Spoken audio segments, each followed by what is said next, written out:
Stop right there. Before you even think about fighting Sirene in Expedition 33, make sure you've gone and taken down the Weaver boss. It looks like a weaver who's basically trying to make clothes, but you get the gist of it. If you decided for some reason to pass by this little mini boss, yeah, big mistake. Go back and defeat him. Taking down this boss rewards you with the Picto anti-charm. Then quickly after that, go do 4 battles and attach this to every single one of your teammates. Go on right now. I'll wait. Did you do it? Great! Then it's time to finally take on the main boss here. We here at Direct Gaming wanted to put together this guide for you on how to take down this second Axon boss in Act 2. This guide is broken down into 3 parts. A quick look at my skills for the characters, including weapons, skills, pictos, and such, and kind of give you an idea on how I used each of my team members. Then an in-depth look at the boss and how to handle the attacks and how to best deal damage yourself. And then finally a full run of the boss fight sped up a tad to show you how to use everything you have learned in real time. Timestamps are down below, so check those out if you need them. Other than that though, let's get started. Now, for the loadouts of the characters, I've been going with Verso, Lune, and CL. Even though yes, some people in the comments will tell you to use other characters, keep in mind when it comes to this game, you can use whatever team combo you want. These are just the ones I like to go with. For example, some people will still tell you that Lune has fallen off in terms of her damage, and other characters like CL are tough to use, at least based on what I see on the internet. However, I personally love using all 3 of these characters and the combos that I've gone with, so that's what you're going to be seeing here on screen. Speaking of what you see here on screen, this is how I completed my loadout for all 3 of my characters, so feel free to pause the video if you want to copy anything. Otherwise, a lot of this fight, just like pretty much everything in this game for the most part, is all about learning the timing of the moves from the boss so that you can parry and counter those, or at the very minimum, dodge and counter these. So let's get into the fight and see what this boss actually does. Right before getting into this boss fight, final check though, did you go and get anti-charm on? If you don't, then you are literally making this fight harder on yourself. I mean, that's your choice in the end, but I figured I'd warn you one last time. Now, just like with most fights when it comes to bosses, this one gets to go first, so let's see what this creature is made of. Similar to the mask boss that we fought in the previous video, Sirene's attacks come from others instead of herself. For example, the first attack comes from the boss summoning 2 of these giant snakes. They're technically called Glissandos, but I'm just be calling them snakes because I'm sure I butchered that name into oblivion. These 2 creatures will basically dive bomb you to attack you 2 times. Quick side note, there is one that you can fight before you get to the boss's room, so I'm not sure if defeating that singular snake reduces the number of them that will attack you during this fight, so let me know in the comments below if that happens to be the case. The timing at first can be a little tricky, but I personally found that when they scrunch their tail up right behind their head, wait about a second, and then that kind of gives you your window to parry. This is when they will shoot down at you, so then get ready for that. Another visual cue you can use is the boss's arms acting as if she's throwing them at you. However, the arms are a little slow and they might throw off your timing. So if you want to use those, great, but just keep in mind to maybe hit the parry button a little bit earlier before the arms are doing the full throwing motion. When you see the boss seduce one of your teammates, this is probably one of the bigger damage attacks. It's only a single attack, but it can do a lot of damage to you. This also seems to be a gradient attack based on what you see on screen, but I personally only had this done to me 1 time. So let me know in the comments below if this is the case. I tried waiting for a normal parry, but at the last second, it turns into a gradient parry. So you're going to want to hit the R2 button right as it basically turns black and white. Again, with the gradient attacks, I've personally found that holding down the button works a little bit better for the timing. If the timing though is still a little tricky for you, sometimes having something like SOS Shell can help you survive. Now here's why I asked you 2 times to make sure and go and get the anti-charm Picto. Most turns, a Widow will fly in and try to charm one of your teammates. You can still parry the attack to deal some extra counter damage, but fear not, because the Picto that we got earlier is just simply gonna protect you from this. It doesn't do any damage to you, and it doesn't charm you, because charm is a real pain in the ass to deal with, especially if you don't take care of it right away. Trust me when I say this, it can easily result in your entire team dying before you even know it. As the battle continues on, you might notice that some of the widows/dancers are floating around the arena next to the boss. You can actually free target these, but they kind of float out of your reach sometimes, so you're gonna have to wait around a little bit to make sure you knock them out. Not 100% sure exactly what happens if you don't shoot them down, but hey, it's better safe than sorry. One thing I theorized with these particular widows floating around is that if you don't take them down, this might result in the amount of times that they try to charm you. However, with the anti-charm Picto attached, it doesn't matter. So again, let me know in the comments below if you're one of those crazy people who did not go for the Picto charm, but regardless, I think that's probably it. Now, one of the more trickier moves to deal with is when you see 5 widows fly in right in front of you. The key here is that they will attack one at a time and hit your entire team. Also, don't get baited because it may look like a jump chance like many other attacks that come in from this angle, but it's not. Now, for this move, I'm going to admit right up front right here, I was not able to parry these because it only happened to me one time.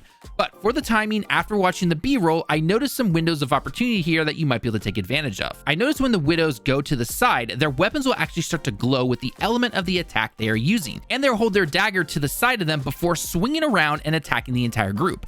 That seems to be your timing window right there to hit the parry button. I've slowed it down a little bit here on screen, so hopefully that helps you. But if you happen to have another trick or idea, let us know in the comments below so we can help everybody out here. Now, during the battle, you've seen the two snakes appear above the boss's head as they dive bomb you and try to hit you.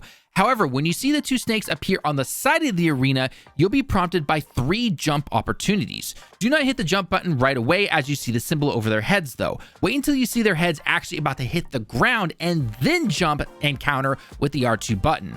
This works way better with the timing, and you're going to be guaranteed basically to get those counter damage numbers in, no problem. The final act is, funny enough, the final thing that you need to worry about when it comes to all the attacks from the boss. This basically has the snakes and the widows attacking you for a big combo attack that, if you're not careful, can actually end your run, because it does do a lot of damage. Let's go over the order and how to properly time your parry/dodges. The first attack comes from the snake. It's always going to start with the snake. It's a jump counter, but like before, you need to wait a second after you see the symbol to then avoid and counter. The next attack is going to be from the widow. It will do the exact same thing that you saw from the group of 5 widows, so you need to wait for when they turn towards the group and then parry. It is a little faster though, so don't try to wait a second after you see them turn. Try to hit that parry button the moment you see them turn their heads towards the group. Both creatures will attack you 3 times for a total of 6 attacks. And then the final attack will actually have the boss literally throwing a pillar at you that'll be dropped right on top of you. When this hit me, one of my characters actually got cursed, so be careful if this fight is taking you much longer than you might be seeing when you watch this B-roll. Okay, so that covers all the moves from the boss and how to hopefully get the timing down to parry and avoid as much damage as possible. Now, exactly what is the best strat to take this boss down? Well, one of the best things that you can constantly be having on any boss in this game, but especially this one as well, is burn. The boss is not weak to fire, but using characters like Lune allowed me to not only give double burn when attacking with fire, but it doesn't cost as much AP to deal this stuff, and you can easily stack a bunch of this. In fact, in future videos, you're going to see me using even more fire combos. Combine that with critical burn on Verso, and you're going to see 20 plus stacks of burn easily, no problem. CL with her darkness weapon and skills like Marking Card and Sealed Fate, absolutely still love this move right now, help with dealing lots of damage on top of the burn damage mentioned beforehand. The boss here is actually weak to darkness, so this helped out a lot. Sealed Fate, by the way, will only remove the cards that you attach to the boss if it's not a critical hit. So if you're able to give yourself a higher chance at doing critical attacks, then that's more damage for you and less cards taken away. Plus, it's 200% more damage. What's not to like? Now, I stated beforehand in the beginning when looking at the characters, but at this point, many probably don't use Lune, but I still personally love using her, especially for her healing. One of the best moves that she has is her revitalization skill, because it just simply heals everybody. Now, it doesn't get rid of any side effects like burn or anything if they happen to be on your characters, but there are probably some pictos you can attach if you want to. Verso here, like always, was doing really good damage and even helping keep things like markup on the boss. But one mistake I did make was having a light-based weapon attached. I still found it did decent damage even though the boss was resistant, but if you go in here and you happen to be using Verso, maybe attach a different weapon just to be on the safe side. Final thing I can always recommend is making sure that you have more than one way to heal your characters. If you've been going to camp and upgrading your items, then your revive potion at this particular point should be giving your teammates around 60% of their health whenever they're brought back to life. As you probably noticed in the B-roll here, a couple of my characters do die throughout the fight, but it's nothing too crazy. I also occasionally use the AP item in case the turn doesn't go exactly the way I want it to. Overall, the boss really is actually not that bad, and with burn constantly attached to it, the health bar is just going to keep going down repeatedly. It happens so fast, in fact, that in my run here, it actually finishes the boss off and I didn't even realize it. Main thing to watch out for though is the timing of the attacks from both the snakes and the widows. Keep an eye out for those and you should be good to go. Keep up the attacks until you finally take this boss down, and hey, look at that. Time to go take on an even bigger boss. That's probably gonna be a lot harder. Now, here's a full run of the boss fight sped up a tad to show you how to use everything you've learned in real time. Don't be afraid to use items to increase your AP, and don't worry if you have to dodge instead of parrying. As always, learn the attacks and patterns of the boss to make it easier. It's okay if it takes a couple of tries. If you enjoyed the guides, then a like on the video shows us that you enjoy this type of content. And don't forget to check out our other Expedition 33 guides and content, along with our other videos in the top right corner and pinned comment. Thanks for watching the video. I've been Talon with Direct Gaming. I hope you have a great day and week, and I hope to see you all in the next video or our live streams. We enjoy getting to chat with everyone who stops by. Until next time, though, John A.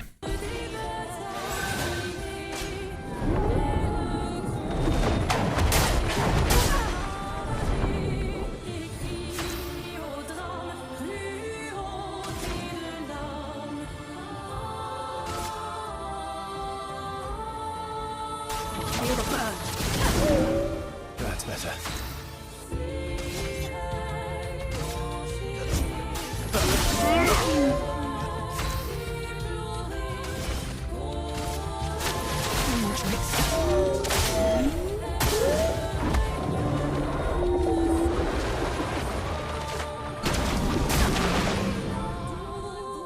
I'm ready.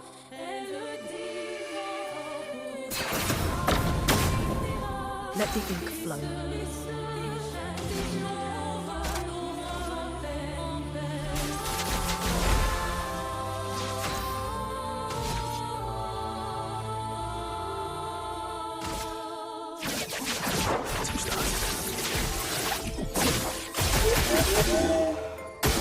Luna, careful.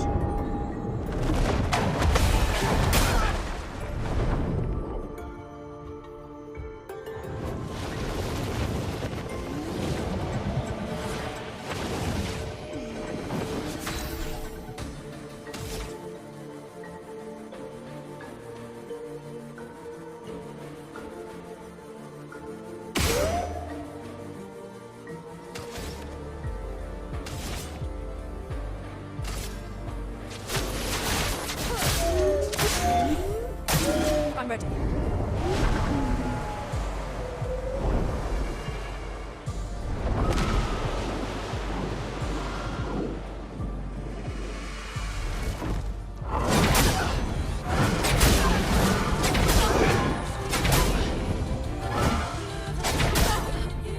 Eyes up, Verso.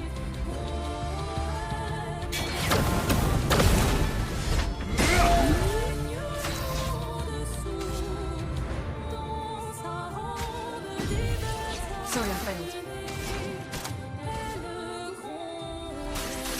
Okay. Danger!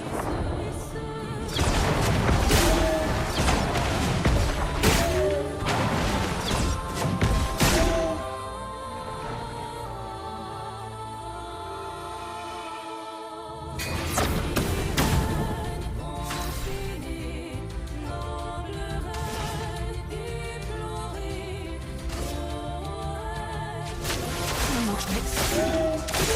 Cut him down.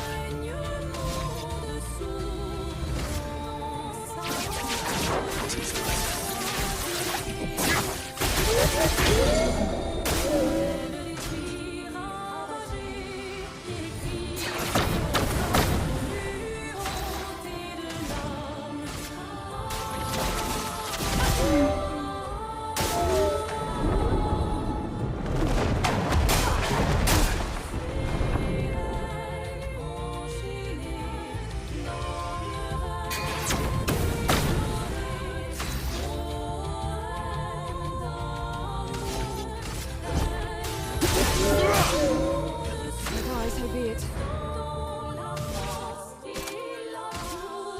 Illusion life.